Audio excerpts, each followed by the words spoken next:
আছে, এর সাথে 2টা ব্যাটালিয়ন রেস করলে কমপক্ষে 30টা বিওপি আপনার নতুন সংযোজন হবে।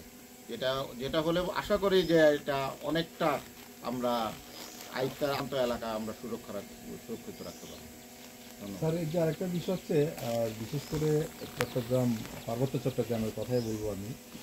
সেই এলাকাতে বিজিবি সীমান্ত সুরক্ষার পাশাপাশি করে আওতায় সেখানকার আইন শৃঙ্খলা দায়িত্ব আছে।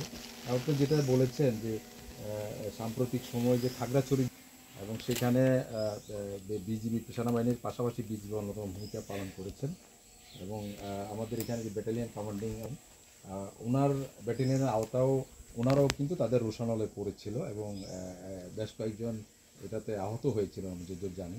তো এখন এই যে সহিংস ঘটনা এবং বলা হচ্ছে, যেমন খাগড়াছড়ি রিজিয়ন কমান্ডার মহোদয় বলেছেন আমাদেরকে যে এটা একটা বিশেষ গোষ্ঠী পার্বত্য চট্টগ্রাম, বিশেষ করে ইউপিডিএফ, তারাই এখানকার জাতিগত সংঘাত, সহিংসতা বা অন্যান্য যে অপকর্মগুলো করে যাচ্ছে। তো এখন এই যে ওদেরকে মানে ওদের অ্যাক্টিভিটিস রোধ করার বিষয়ে মানে আপনাদের স্যার অপারেশন উত্তরণের আওতায় আপনাদের স্যার পরিকল্পনা কি? এটা তো এবার দেখেছেন যে তারা গুইমারা রিজিয়নের একজন মেজর সহ নতুন করে কোনো পরিকল্পনা নেওয়া হচ্ছে কিনা স্যার? ধন্যবাদ। আপনারা জানেন যে আপনি নিজেই বললেন যে বিজিবি আমরা এই পার্বত্য চট্টগ্রামে যেরকম সীমান্ত সুরক্ষা করছি, সেই সাথে সাথে কিন্তু অপারেশন উত্তরণের আওতায় আমরা কাজ করছি। আপনারা জানেন হয়তো যে এই গুইমারা সেক্টরের আন্ডারে যে 3টা ব্যাটালিয়ন আছে, 3টা ব্যাটালিয়নই কিন্তু জোনের দায়িত্ব পালন করে।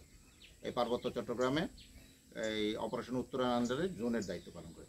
তো সেই সাথে আমরা এর জন্যই অপারেশনাল কর্মকাণ্ডের অংশ হিসাবে আমরা কিন্তু নিয়মিত সেনাবাহিনীর সাথে, ইভেন বিশেষ করে যেখানে জোন আলাদাভাবেও আমরা অপারেশন পরিচালনা করি, ওই আর্মি রিজনের যে দিক নির্দেশনায় বা 24 পদাতিক ডিভিশনের যে দিক নির্দেশনা এবং অপারেশনাল পরিকল্পনায় আমরা থাকি এবং এটা আমরা চলমান আছে। আপনারা জানেন বিগত সহিংস ঘটনায় আসলে এইগুলো দুষ্কৃতিকারী ছাড়া আর কিছু না। হ্যাঁ, সন্ত্রাসী দুষ্কৃতিকারী, তারা অস্থিতিশীল পরিস্থিতি করে ফায়দা লাভ করার চেষ্টা করে। তো এদের বিরুদ্ধে